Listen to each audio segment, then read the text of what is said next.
सबसे पहले पढ़ेंगे इमेज।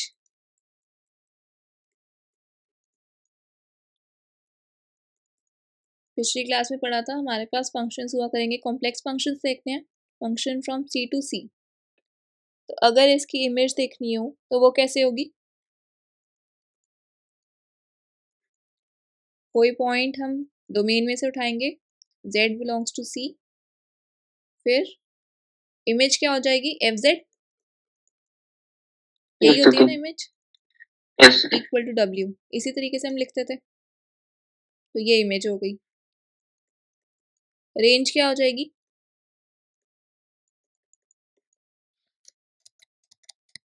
बताओ रेंज क्या होगी? दीदी हम एक एफ जेड मानेंगे सी में, मतलब अगर फंक्शन यही है हमारा, अगर हम इसको इन्वर्स करते हैं तो मतलब एफ जेड है, एफ इनवर्स जेड होगा, उसमें आएगा मतलब सॉरी डब्ल्यू मानेंगे हम एक राइट रेंज में सी में, और फिर हम उसको एफ इनवर्स जेड एक एलिमेंट ढूंढ लेंगे सी, मतलब लेफ्ट साइड है जो, मतलब ऑन टू फंक्शन अगर होगा ये, तो हम लेफ्ट साइड में एक डोमेन में से हमें वो मिल जाएगा, क्या बोलते हैं, एफ इनवर्स जेड एलिमेंट। ऐसे कह सकते हैं, the image of the entire domain of definition।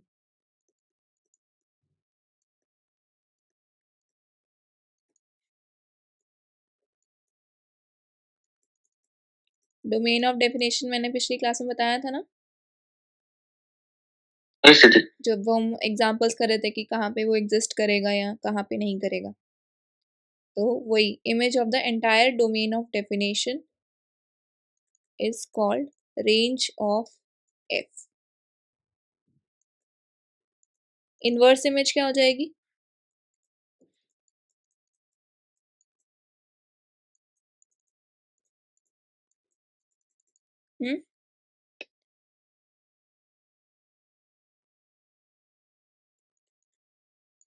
The inverse image of a point W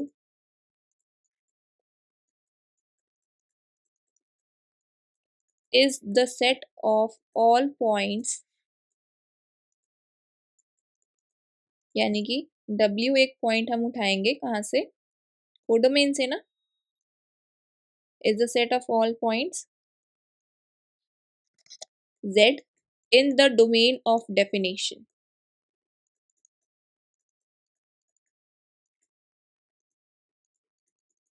of F that have W as their image।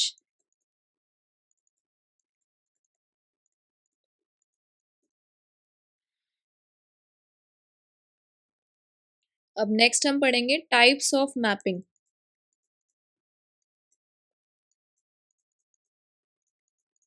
Types of mapping बस जस्ट ऐसे ही बताना है, बाकी important तो ये है कि हम कोई भी अगर मैपिंग हमें ड्रॉ करनी होगी तो वो कैसे करते हैं।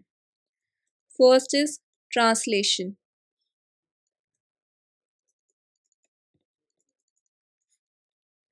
ट्रांसलेशन पता है किसी को क्या होता है?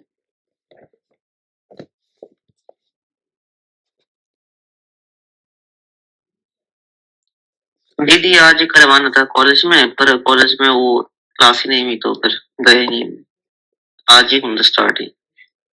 अच्छा, अभी फिर कॉम्प्लेक्स एनालिसिस स्टार्ट हुए कम दिन हुए हैं? अरे दीदी हाँ, वो क्या हो, क्लासेस तो मतलब टाइम टेबल हिसाब से लग रही हैं, पर वो टीचर की मीटिंग्स बाद में बीच बीच में आती हैं, तो फिर अब तक वो नहीं, आगे नहीं बढ़े। अच्छा, और बाकी दोनों को पता है ट्रांसलेशन? तो मैं बताती हूँ ट्रांसलेशन क्या है। जैसे अगर कोई हमारा, पहले हम एग्जांपल से देखते हैं, अगर मान लो x एक्सिस पे x इक्वल टू 1 है, मैं कहती हूँ कि मैं इसको ट्रांसलेट कर रही हूँ 1 यूनिट से, तो 1 यूनिट से ट्रांसलेट करने का मतलब क्या, x इक्वल टू 2 पे पहुंच जाऊंगी, ट्रांसलेट कर दिया ना। तो इसके लिए क्या, the mapping w equal to z plus 1। पहले हमारी मैपिंग क्या है, w इक्वल टू z, इसको मैं ट्रांसलेट कर रही हूँ 1 यूनिट से।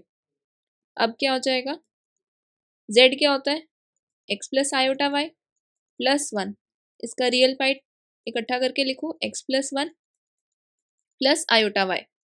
तो क्लियरली हम देख सकते हैं हमने x के हर एक पॉइंट को एक यूनिट से ट्रांसलेट कर दिया।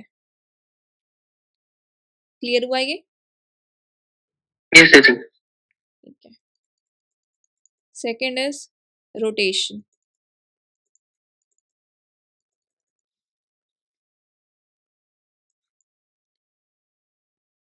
Rotation W equal to e to the power iota theta not z। अब इसमें क्या होता है, जो भी हमारा z प्लेन है, जैसे ये z प्लेन है, इसमें हम क्या कर रहे हैं कि अगर कुछ भी है तो उसको हम थीटा नॉट, जो ये हमारा एंगल है ना थीटा नॉट, इससे रोटेट करेंगे। अब जब रोटेट करेंगे, अगर हमारा थीटा नॉट ग्रेटर देन 0 है तो जो रोटेशन होगी वो काउंटर क्लॉकवाइज होगी।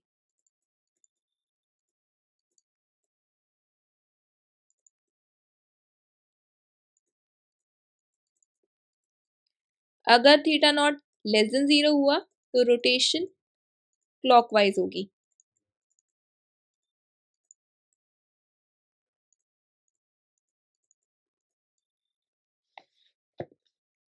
जैसे अगर हम देखें,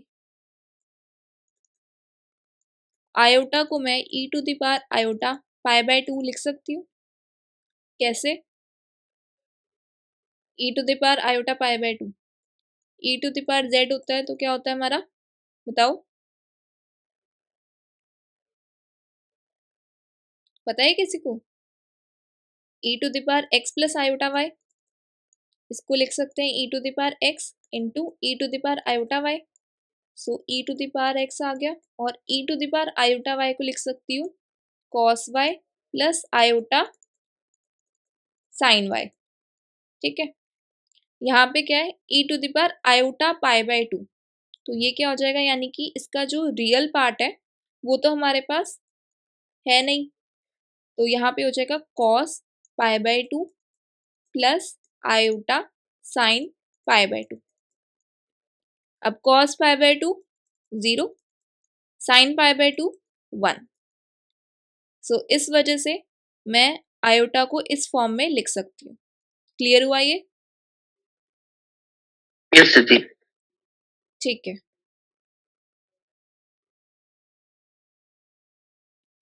सो जो मैपिंग होगी W equal to iota Z, ये क्या हो जाएगी हमारी, R e to the power iota theta plus pi by 2,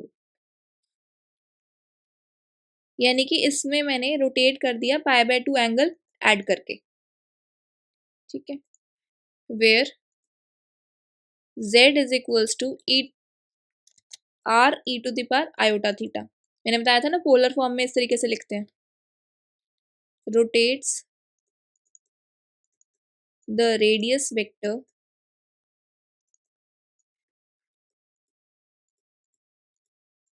for each non-zero point z, means z is non-zero, through a right angle, pi by 2 right angle होता है,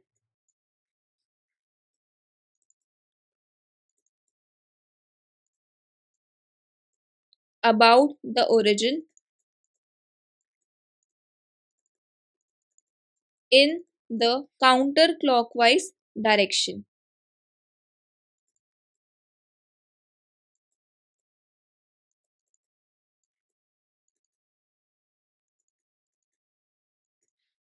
ये समझ आया मैंने कैसे लिखा है? कोई डाउट है इसमें? नहीं नहीं, बस वो z को आपने पहले r आयोटा थीटा में जो ही आयोटा है इसको आपने वो लिख दिया जो आपने ऊपर बताया था, कहाँ गए, लेफ्ट में e की पावर आयोटा पाई बाय 2, फिर इसमें उसको ऐड कर दिया, बस वो तो पता चल गया पावर्स का।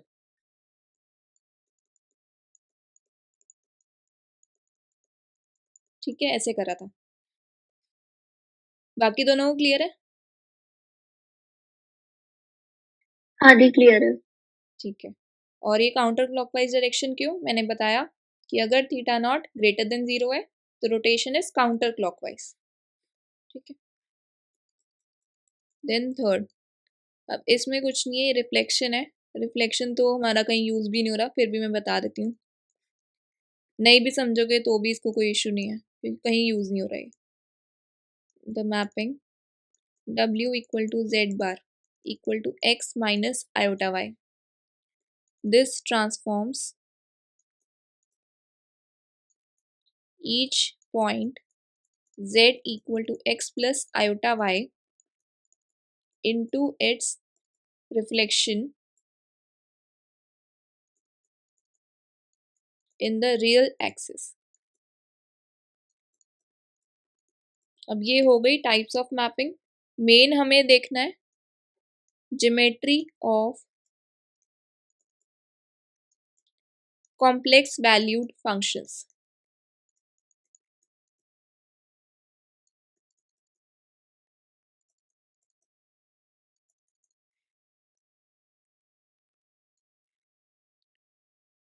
सबसे पहले देखेंगे कि कॉम्प्लेक्स में हम ग्राफ कैसे ड्रॉ करते हैं। रियल में तो हमने काफ़ी बार ग्राफ ड्रॉ करा है, पर कॉम्प्लेक्स में कैसे करते हैं ये देखेंगे।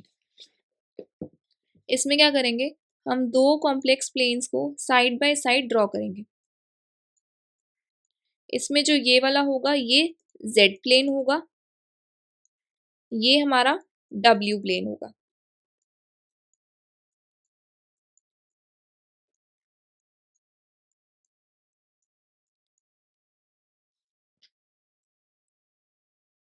अब इसको W प्लेन क्यों लिख पाते हैं, क्योंकि मैंने बताया ना W is equals to FZ, इस तरीके से लिखते हैं। पिछली क्लास में भी ये डिस्कस करा था मैंने अच्छे से। अब क्या, अगर मैं कोई भी पॉइंट Z0 Z प्लेन में लेती हूँ तो उसको हम W प्लेन में कैसे लोकेट कर देंगे, W0 इक्वल टू FZ0, इस तरीके से, ठीक है। अब हम एग्जांपल्स देखते हैं कि कैसे प्लॉटिंग होनी है, ठीक है। ये एग्जांपल, ड्रॉ द मैपिंग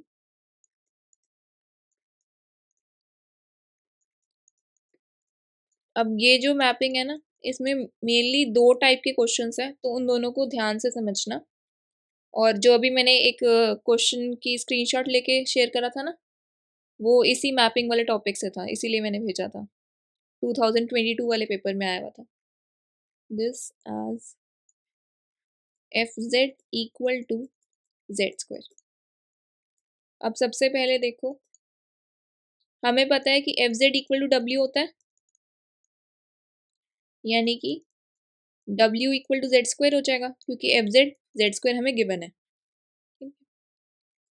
और Z क्या होता है, x प्लस आयोटा y। सो यहाँ से W equal to FZ,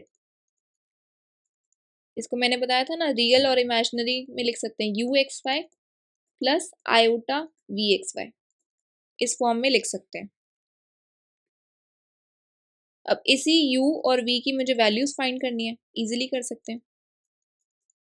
equation 1 इसे कह देते हैं। इक्वेशन 1 क्या बनेगी, अब यहाँ से ये देखते हैं।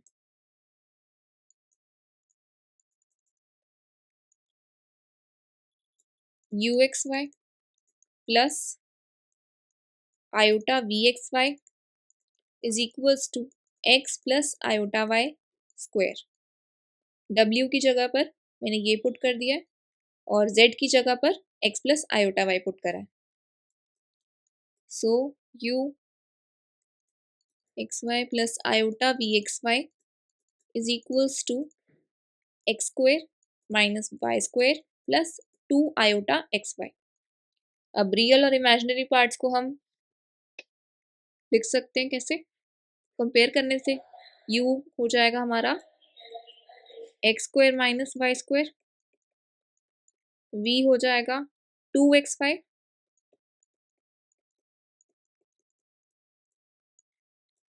ये हमारी इक्वेशन 2 आ गई। अब दूसरी चीज क्या देखनी है, ये जो हमने निकाली है ना, ये इक्वेशंस ऑफ पैराबोला, नहीं सॉरी इक्वेशंस ऑफ हाइपरबोला होती हैं। These are equations of hyperbola. इसी को मुझे ट्रांसफॉर्म करना है। पहले ये देखो कि ये हमारी जो है वो z प्लेन में कैसी दिखेंगी।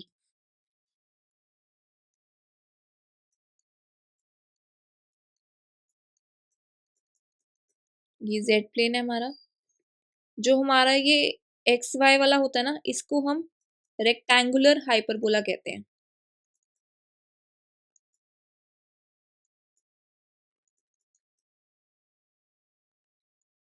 अब रेक्टेंगुलर हाइपरबोला कैसे ड्रॉ होने वाला है हमारा,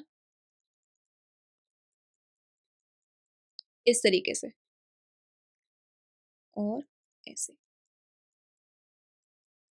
यानी कि जो रेक्टेंगुलर हाइपरबोला है हमारा ये फर्स्ट और थर्ड क्वाड्रेंट पे लाई करेगा, ठीक है। और x square minus Y square ये वाले कैसे होंगे, अभी मैं ये बताऊंगी कि मैं डबल वाले भी क्यों ड्रॉ कर रही हूँ, दो क्यों ड्रॉ कर रही हूँ, जबकि यहाँ तो एक एक चीज दी हुई है। अभी वो सॉल्व करके दिखाती हूँ कैसे आएगा। मैं ड्रॉ कर दूँ, एक ये ऐसे आएगा और एक ऐसे, ठीक है।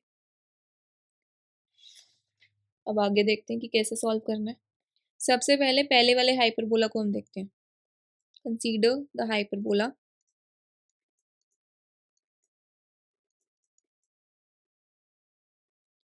u equal to x square minus Y square.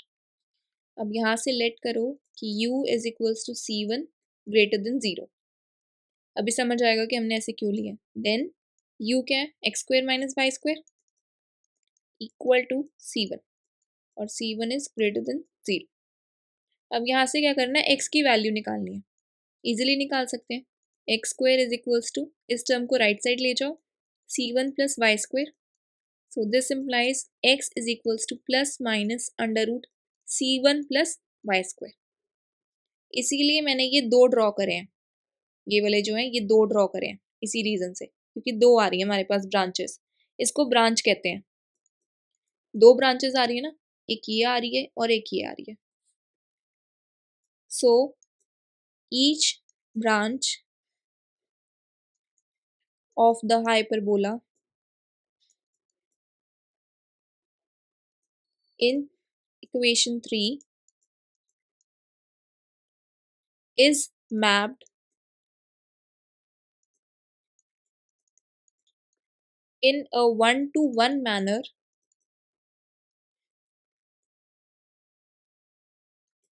onto the vertical line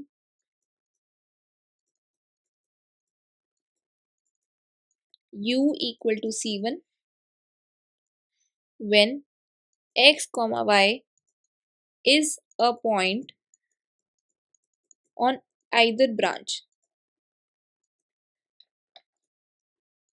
अब जो ये u इक्वल टू c1 है, वर्टिकल लाइन है, ये w प्लेन में कैसी दिखेगी हमारी,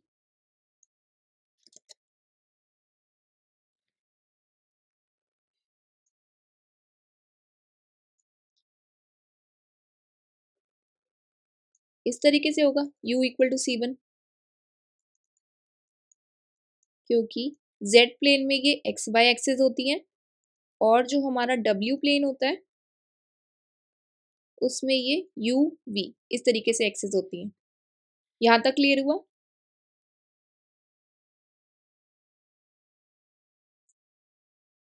यहाँ तक क्लियर हुआ, बताओ एक बार।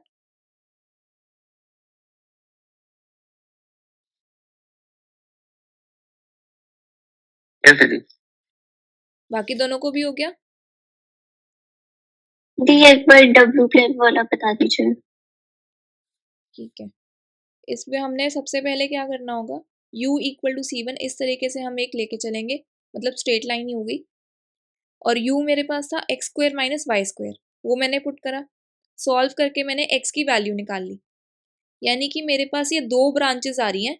ये हाइपरबोला एक था, लेकिन इसकी जब मैंने सॉल्व करा तो दो ब्रांचेस आ रही हैं, एक ये वाली एक ये वाली। अब मुझे ये देखना है कि ये जो मैप है ये मैपिंग कैसे होगी। अब जब एक्स एक्सिस है तो वो यू एक्सिस के अलॉन्ग ही मैप होगा ना, और यू एक्सिस हमारा u इक्वल टू c1, हमने ये स्ट्रेट लाइन ली है तो ये यहाँ ऐसे प्लॉट होगी w प्लेन में। अभी क्लियर हुआ? ठीक है दीदी, आगे समझ। अब सिमिलर मैनर में अब हमारा क्या टारगेट होगा, मुझे ये देखना है जब मैं ये ड्रॉ कर रही हूँ तो ये जो हमारी स्ट्रेट लाइन मैंने ड्रॉ करी है ये ऊपर से नीचे डायरेक्शन में जा रही है या फिर नीचे से ऊपर डायरेक्शन में जा रही है। अब हम ये चीज चेक करेंगे। उसको कैसे चेक करेंगे? Case 1,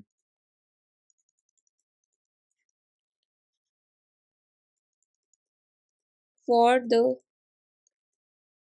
right hand side branch of hyperbola,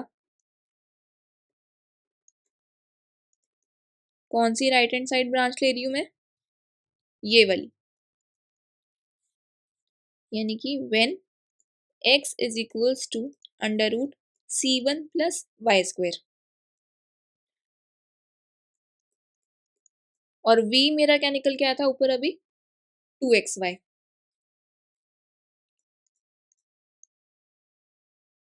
सो अगर इस x को मैं यहाँ पे पुट कर दूं तो क्या हो जाएगा? 2 under root c1 plus y square y. ठीक है, तो अभी तक मेरे x और y की टर्म्स में ये वेरिएबल्स चल रहे थे, अब क्या हो जाएगा? पैरामीट्रिक फॉर्म में कन्वर्ट हो गया। So the parametric form of the right hand side branch under f is given by u equal to c1 और v equal to 2 under root c1 plus y square y. ठीक है, जहाँ पे जो मेरा y है वो माइनस इन्फिनिटी से y इन्फिनिटी तक है, यानी कि y belongs to real numbers. अब हम देखेंगे कि अगर मेरा जो ये y है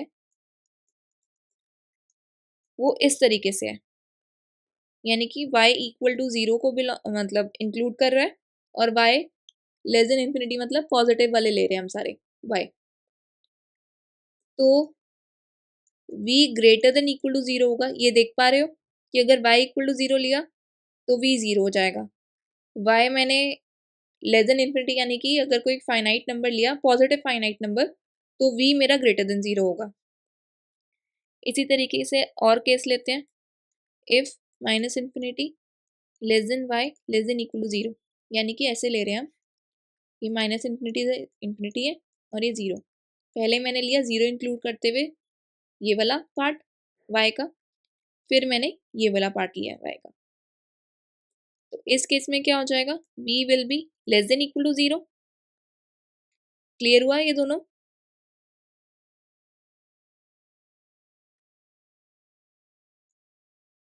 क्लियर है ये दोनों? बताओ एक बार। हाँ दी, क्लियर है। हाँ दीदी। अब अगर y टेंड्स टू इन्फिनिटी तो v क्या होगा? बताओ। v will also tends to infinity ना? Yes. If y tends to minus infinity तो v कहाँ जाएगा? वो भी माइनस इन्फिनिटी पे जाएगा। ठीक है, तो इससे हमें ये पता चला कि v is moving from minus infinity to infinity along the line u equal to c1, that is the image of a point x comma y on that branch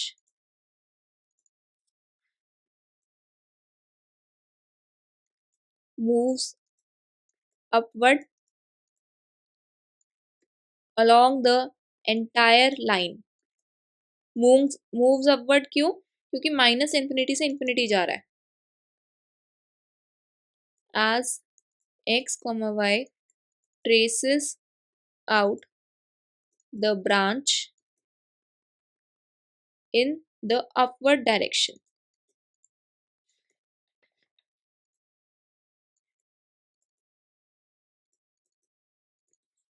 यानी कि हम ग्राफ में देखें तो हमारा जब ये माइनस इन्फिनिटी से इन्फिनिटी जा रहा है, y को लिया ना, माइनस इन्फिनिटी से इन्फिनिटी जा रहा है y, तो जो हमारी जो ये स्ट्रेट लाइन है ना, ये भी हमारी माइनस इन्फिनिटी से इन्फिनिटी जा रही है, यानी कि इससे ऊपर की तरफ जा रही है।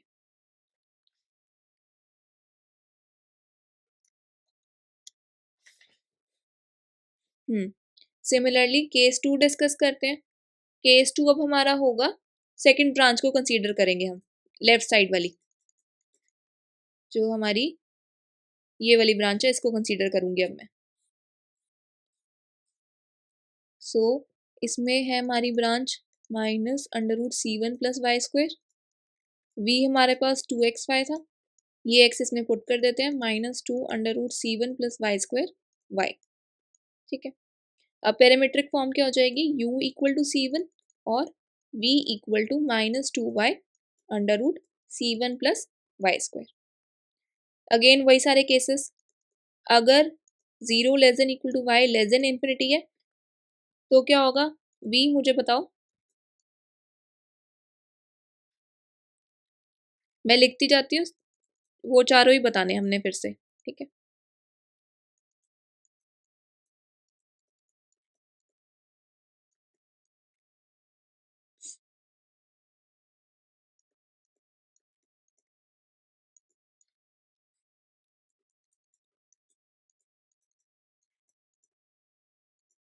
बताओ इस केस में भी क्या होगा, बताओ। <0 करेक्ट, एक एक करके बताना, अब कोई और बताओ सबको छोड़ के। इसमें > करेक्ट, 0। इसमें अब जो रह गया है वो बताओ।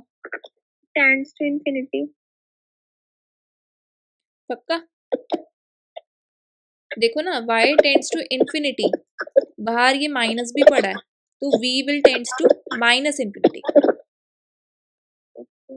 ठीक है, अब y टेंड कर रहा है -इन्फिनिटी को, तो v will tends to infinity. ठीक है, अब इस केस में भी v is moving from -minus infinity to infinity along the line u = c1।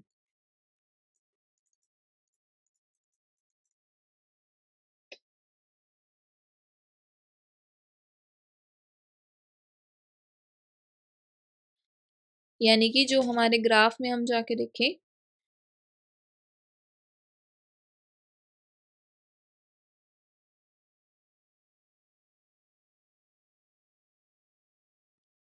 अगर मैं यहाँ से इन्फिनिटी से -इन्फिनिटी की तरफ भी जा रही हूँ तो क्या हो रहा है,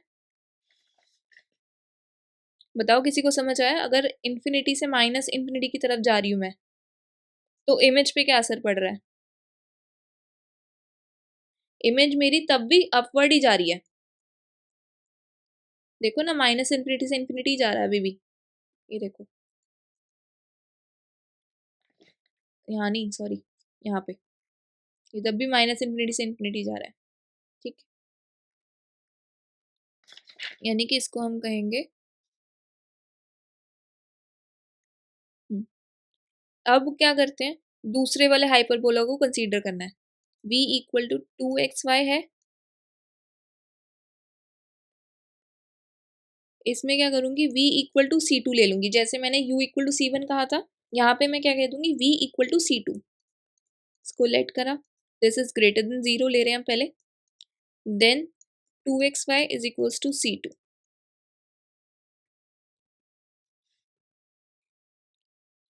इसको मैंने कह दिया equation 4। So each branch of hyperbola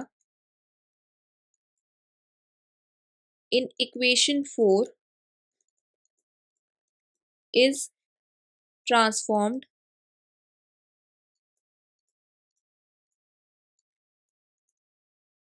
into the line v = c2। अब ये मुझे एक बार बताओ, ये मैं कौन से क्वाड्रेंट में ले रही हूँ, जो ये वाला हाइपरबोला है मैंने ऊपर ड्रॉ करा है, बताओ मुझे एक बार, मैं फर्स्ट क्वाड्रेंट वाला ले रही हूँ या थर्ड वाला? मैंने ग्रेटर देन 0 कहा है,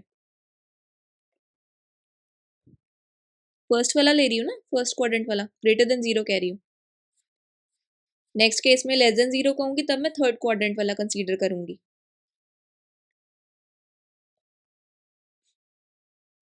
सो पहला केस लिया मैंने जब मेरा 2xy c2 है, यहाँ से मैं y निकाल सकती हूँ, it will be c2 upon 2x। अब u को कंसीडर करो, u था मेरा x square minus Y square, so x square minus c2 upon 2x का स्क्वायर। यानी कि जब मैंने u इक्वल टू c1 लिया था,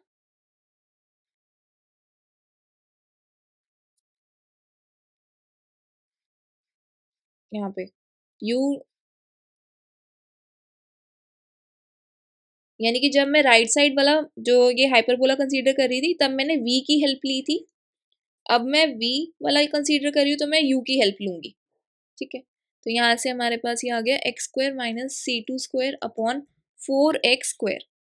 तो अब पैरामीट्रिक फॉर्म हमारी क्या बन चुकी है, u equal to x square minus c2 square upon 4x square और v इक्वल टू c2।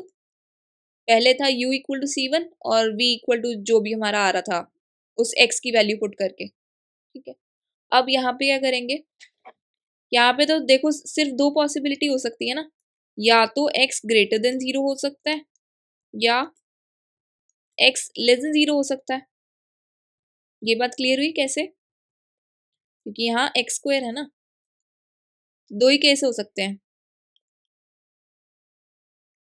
इसमें जीरो में इसलिए नहीं ले पा रही क्योंकि ये डिफाइन नहीं होगा अगर मैंने 0 ले लिया, डिनोमिनेटर डिफाइन नहीं होगा। ठीक है, so when x is greater then 0 then limit x tends to 0 u, ये क्या हो जाएगा मुझे बताओ।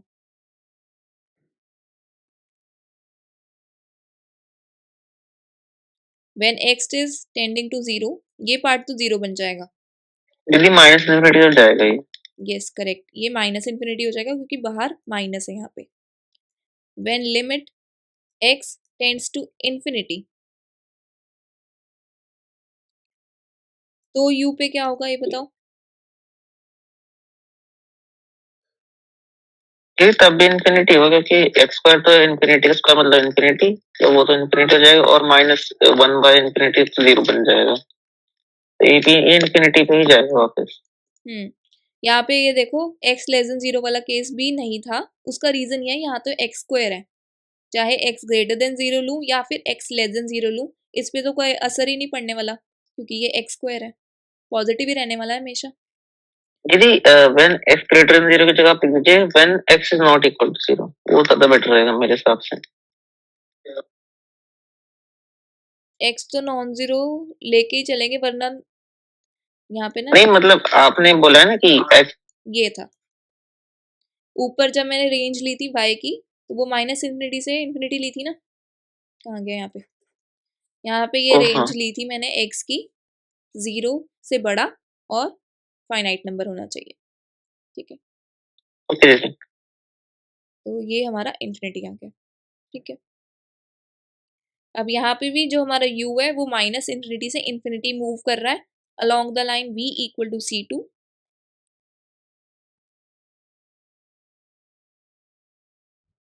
अब लास्ट केस हमारा रह गया third plane, sorry third quadrant में लेने के लिए, केस 2 ही कहते हैं इसको।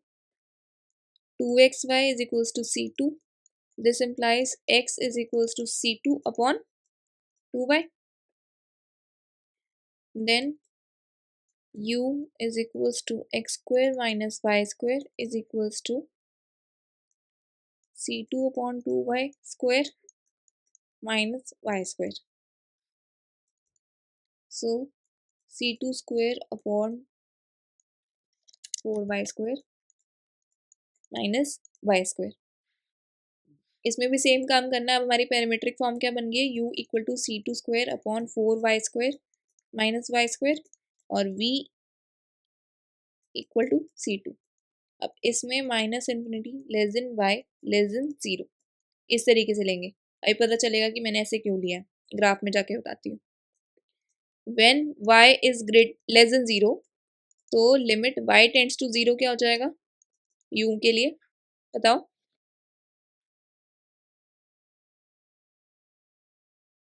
इफ y टेंड्स टू 0 तो ये वाला पार्ट तो 0 हो जाएगा, इन्फिनिटी हो जाएगा।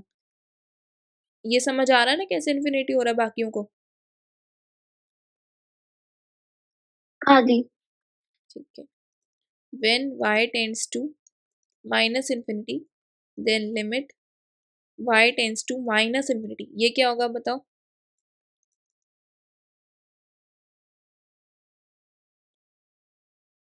Minus infinity. Yes, minus infinity हो जाएगा, क्योंकि यहाँ पे मैं limit y tends to minus infinity करूँगी तो यहाँ पे ये वाला पार्ट तो मेरा 0 बन जाएगा और यहाँ पे ये बनेगा माइनस इन्फिनिटी।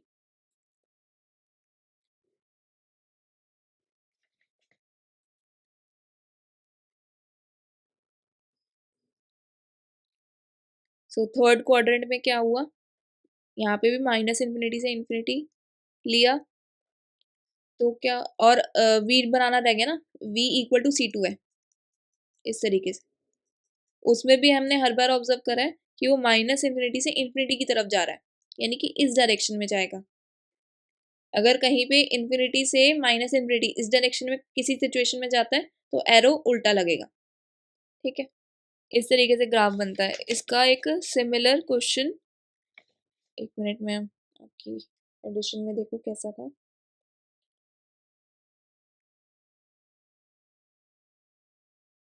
इसके दो सिमिलर क्वेश्चन है, एक इसका नेक्स्ट एग्जाम्पल ही है और एक एक्सरसाइज में है। मतलब ये इंपॉर्टेंट है, पूछा जा सकता है एग्जाम में, क्योंकि मैपिंग से एक क्वेश्चन तो मुझे दिखा था। बाकी पेपर बाकी लोगों को और नहीं मिल रहे। ये थी, मैं कल जाके देखता हूँ। कल तो मतलब आज मैं गया नहीं था कॉलेज, कल जाके देखता हूँ। अच्छा, और एसपीएम में नहीं मिलते क्वेश्चन पेपर्स?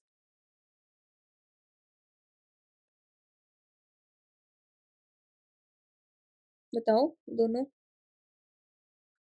भी लाइब्रेरी में देखना पड़ेगा, अभी गए नहीं थे। हाँ, क्योंकि ना एक बार क्वेश्चन पेपर मिल जाएंगे तो फिर हमें साइड बाय साइड पता लगता रहेगा कि कौन से टॉपिक में से कैसा क्वेश्चन पूछ रहे हैं। तो इसके बिल्कुल ही सिमिलर, जैसे ये वाला करा ना, बिल्कुल सिमिलर अप्रोच से एग्जाम्पल 1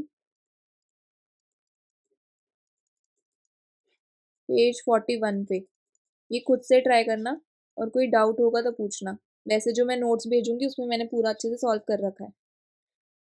नहीं समझ आएगा तो नेक्स्ट क्लास में पूछना, मैं डिस्कस करूंगी, ठीक है। और एक और क्वेश्चन था इसके जैसा, एक्सरसाइज का क्वेश्चन नंबर 5 और क्वेश्चन 6 बिल्कुल इसके ही जैसे हैं, सिमिलर है बिल्कुल ही, तो वो भी हो जाएंगे।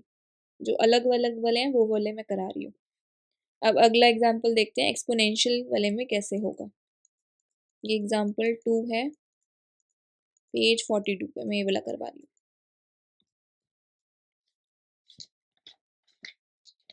अब इसमें क्या करना है, find the image of the set S equal to e to the power iota theta. Theta कहाँ से है, 0 less than equal to theta less than equal to pi by 2 mapped by the transformation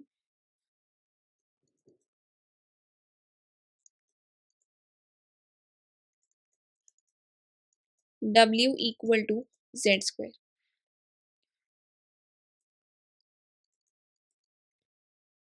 अब अगर इसे सबसे पहले हमारे पास W equal to Z square है, ठीक है, इसको अगर मैं पोलर में लिखूँ तो कैसे लिखेंगे बताओ एक बार। Z होता है e to the power iota theta, R e to the power iota theta. So Z square क्या होगा, उत्सव को छोड़ के बाकी कोई भी बताओ।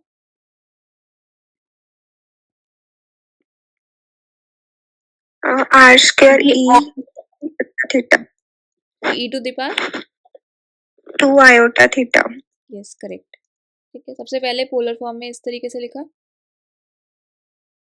उसके बाद अब हमें इमेज देखनी है। उसके लिए हम क्या कर रहे हैं, अभी जैसे मैं पैरामीट्रिक फॉर्म लिख रही थी ना, जैसे एक्स और वाई हमारे ओरिजिनल वेरिएबल्स थे, उसको पैरामीट्रिक फॉर्म में यू और वी की टर्म्स में मैं लिख रही थी पैरामीटर यूज करके। इसमें भी यूज करेंगे। उसमें क्या करेंगे, हम एक तो रो लेंगे, उसको आर स्क्वायर ले लेंगे, और जो थीटा है उसको आई मीन फाई को 2 थीटा ले लेंगे। ये पैरामीटर्स मैं यूज कर रही हूँ। ठीक है, अब ड्रॉ करके देखते हैं। ये हमारा जेड प्लेन है, ये हमारा डब्ल्यू प्लेन है।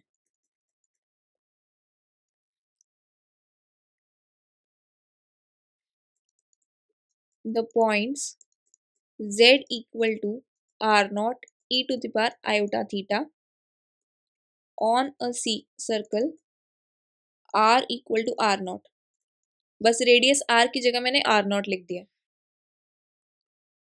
इसको हम करेंगे ट्रांसफॉर्म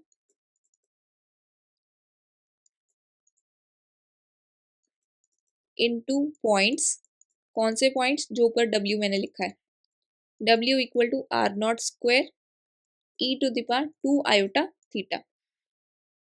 कौन से सर्कल पर, on the circle rho equal to r naught square. अब यहाँ पे सबसे पहले हम ड्रॉ करते हैं, और जो थीटा है उसकी रेंज क्या है, 0 से π/2। अब रेंज 0 से π/2 है, यानी कि π/2 यहाँ पे होता है ना मेरा, इस वाली पॉजिटिव वाई एक्सिस पे, यहाँ पे मेरा π/2 होता है। तो ये जो है, एक तो ये है, उसने कहा कि हमारा सर्कल है और थीटा की रेंज है 0 से π/2, यानी कि वो कुछ इतना इस तरीके से बनेगा, यानी कि एक सेक्टर बनेगा। ठीक है, और ये r नॉट था। अभी इतनी बात मुझे पता चली है, अब आगे देखते हैं।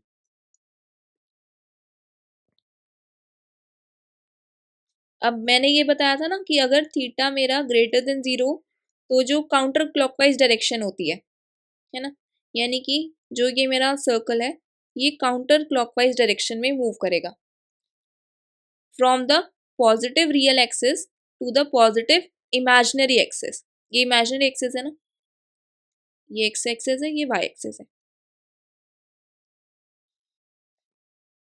अब हमें ये देखना है कि जो हमारा डब्ल्यू प्लेन में वो कैसे होगा। सबसे पहले हम एंगल देखते हैं कि मेरी ट्रांसफॉर्मेशन थी W equal to Z square. ठीक है, ये फर्स्ट क्वाड्रेंट में थी ना, ये फर्स्ट क्वाड्रेंट है जहाँ पे R मेरा ग्रेटर देन इक्वल टू 0 है, थीटा की रेंज क्या है 0 से π/2। अब हम ये देखते हैं कि हमारे रो और फाई किस तरीके से बिहेव करेंगे। तब भी हमने यही किया था जब हमने पिछले वाला करा है, तब x और y थे, हमने चेक करा था u और v किस तरीके से बिहेव कर रहे हैं। अब यहाँ पे भी क्या होगा, रो मेरा ग्रेटर देन इक्वल टू 0 होगा जब r मेरा ग्रेटर देन इक्वल टू 0 है। क्यों, क्योंकि मैंने रो को r स्क्वायर लिया है, क्योंकि रो r स्क्वायर है और फाई मेरा 2 थीटा है। अब बताओ मुझे फाई कैसा दिखेगा। फाई मेरा 2 थीटा है, थीटा की रेंज कैसी है, 0 से π/2 है। ठीक है, सो समझ आ रहा है किसी को फाई कैसा दिखेगा। अगर मैं थीटा पाई की रेंज रहेगी 0 से 2 पाई के बीच में। 0 से 2 पाई नहीं, 0 से पाई, सॉरी 0 से पाई तक। थीटा 0 लूंगी तो फाई मेरा क्या हो जाएगा, 2 इंटू 0 0। अगर थीटा मैं π/2 लेती हूँ तो मेरा फाई कैसा हो जाएगा, 2 थीटा, 2 इंटू π/2, सो फाई। तो फाई की रेंज हो गई 0 से पाई के बीच में। अब 0 से पाई के बीच में हो गई, पाई मेरा यहाँ पे होता है, थीटा इक्वल टू पाई, पाई यहाँ होता है, यानी कि अभी क्या बन जाएगा, हमारा एक सेमी सर्कल बन जाएगा, इसका ये रेडियस यहाँ 0 हो गया, और इसकी भी डायरेक्शन काउंटर क्लॉकवाइज जाएगी। क्यों? क्योंकि हमारा जो ये थीटा है, जो एंगल है वो हमारा ग्रेटर देन 0 है, तो उस केस में काउंटर क्लॉकवाइज डायरेक्शन जाती है। ये एग्जाम्पल क्लियर हुआ? मतलब जो भी हमारी मैपिंग दे रखी है उसके अकॉर्डिंगली हमें इसे करना होगा। अब इसको पोलर में इसलिए करा क्योंकि जो ये सेट एस था ये पोलर में ही डिफाइंड था, तो उसके अकॉर्डिंगली हमने किया।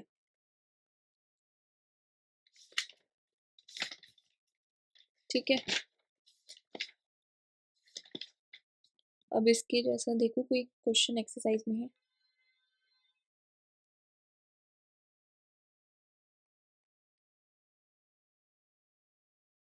इसके जैसा तो नहीं है, आगे करते हैं।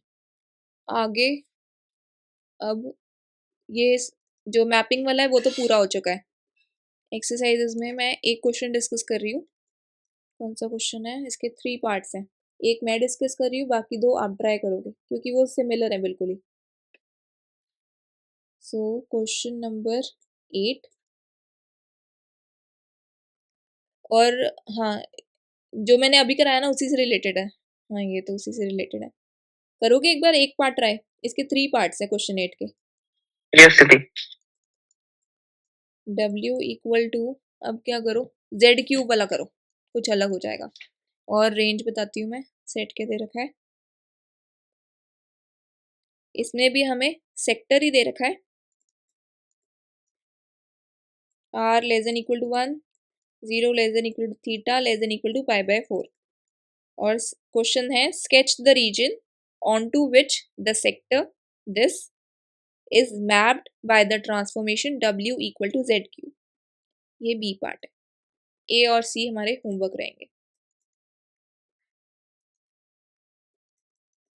एक बार ट्राई करके बताओ मुझे कि ये कैसा कैसा दिखेगा।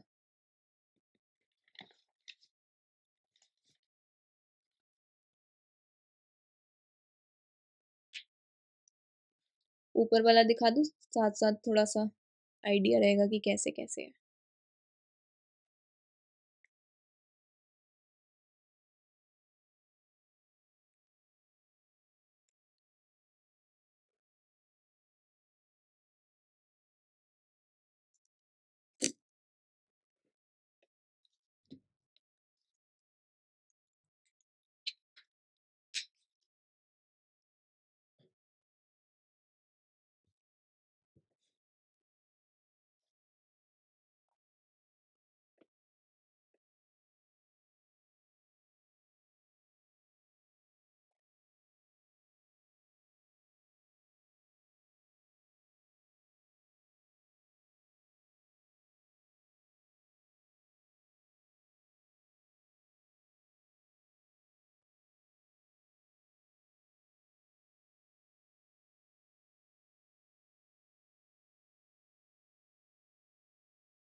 दीदी बन गया। बाकियों का हो गया?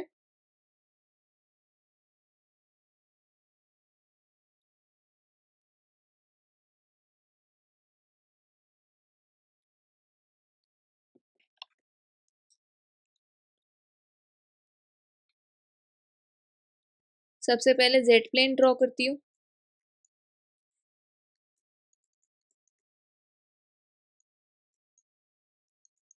बाकी का हुआ या नहीं हुआ एक बार बताना।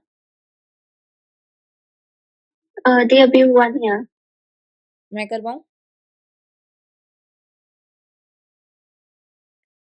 मतलब ठीक है, आप करा दीजिए। देखो थीटा जो है 0 से π/4 है, π/2 तक यहाँ तक होता है, π/4 तक इसका हाफ हो जाएगा, यानी कि कुछ ऐसा होगा। और सर्कल ही है तो इस तरीके से कुछ होगा, ठीक है। और फिर ये पॉजिटिव में ही जाएगा क्योंकि थीटा जो है वो π/4 है। ये W इक्वल टू Z³ होगा। इसको जब पोलर में कन्वर्ट करोगे Z equal to R e to the power iota theta, तो वो हो जाएगा R³ e to the power 3 iota theta, ठीक है। सो ये थीटा हो गया π/4। अब मुझे तो ड्रॉ करना है W प्लेन में।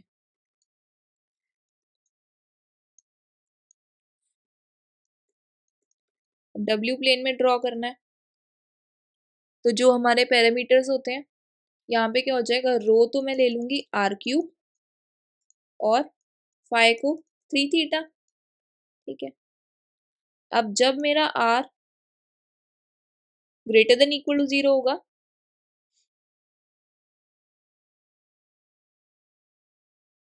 यहाँ पे R sorry less than equal to 1 दे रखा है ना, तो जब R मेरा लेस देन इक्वल टू 1 होगा, ऑब्वियसली 0 से बड़ा ही होगा, 0 या फिर 0 से बड़ा, रेडियस तो क्योंकि पॉजिटिव ही होता है, तो मेरा रो की क्या रेंज हो जाएगी, क्या पता चल रहा है इसको देख के बताओ। दीदी 0 से 3 π/4। ये फाई 3 थीटा था, ठीक है। तो फाई की रेंज हो जाएगी 0 से 3 π/4। ये वाली रेंज समझ आई सबको, क्योंकि थीटा जो है वो 0 से π/4 है। अगर थीटा 0 लिया तो फाई 0, थीटा अगर π/4 लिया तो फाई हमारा 3 π/4। सो अब 3 π/4 तक हमें इसे ड्रॉ करना है, यानी कि वो क्या हो जाएगा, π/2 यहाँ तक होता है, π/2 प्लस π/4, सो ये क्या हो जाएगा हमारा 3 π/4, ऐसे ही होगा ना। यानी कि ये कुछ हमारा यहाँ तक ड्रॉ होगा कि सर्कल ही है तो कुछ ऐसा ड्रॉ होगा, ठीक है। ये थोड़ा पेन टैब से ड्रॉ कर रही हूँ तो पूरा उतना एग्जैक्ट ड्रॉ नहीं हो पाता, पर फिर भी काम चला हुआ है, ठीक है। ये वाली इस तरीके से हमारी थी, इस ट्रांसफॉर्मेशन के बारे में पूछा हुआ था, W इक्वल टू Z³ के अंडर, और ये वाला हमारा सेट था, और ये थीटा इक्वल टू 3 π/4, ठीक है। अब यहाँ पे भी हमारा ग्रेटर देन 0 है ना, एंगल 3 π/4 है, तो ये काउंटर क्लॉकवाइज डायरेक्शन में जाएगा। ये XY एक्सिस थी, ये हमारी UV, रियल और इमेजिनरी, ठीक है। बस इसी तरीके से होगा, बाकी तो थोड़ी एक्सप्लेनेशन लिखनी है, वो मैंने नोट्स में लिख रखी है। सॉल्व तो मेन ऐसे ही होना है, ठीक है। अब इसके और दो पार्ट्स हैं, एक W इक्वल टू Z² है, एक W इक्वल टू Z⁴ है।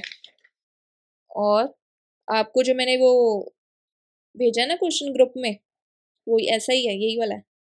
उसमें बस उसने थीटा की रेंज डिफरेंट दे रखी है, उसने दे रखा है W इक्वल टू दो अलग अलग ट्रांसफॉर्मेशन दे रखी है, W इक्वल टू Z² और W इक्वल टू Z³, और थीटा बस उसने कह दिया 0 less than equal to theta less than equal to pi, sector भी सेम दे रखा है।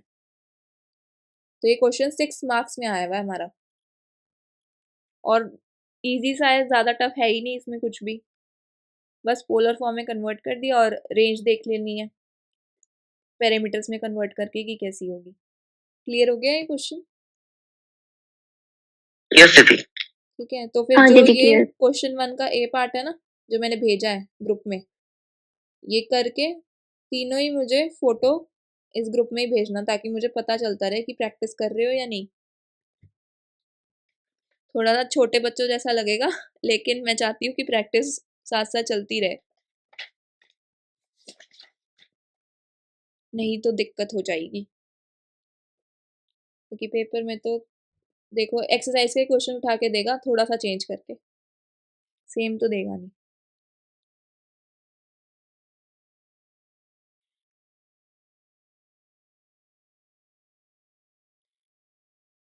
मैंने ऊपर कौन कौन से दिए थे?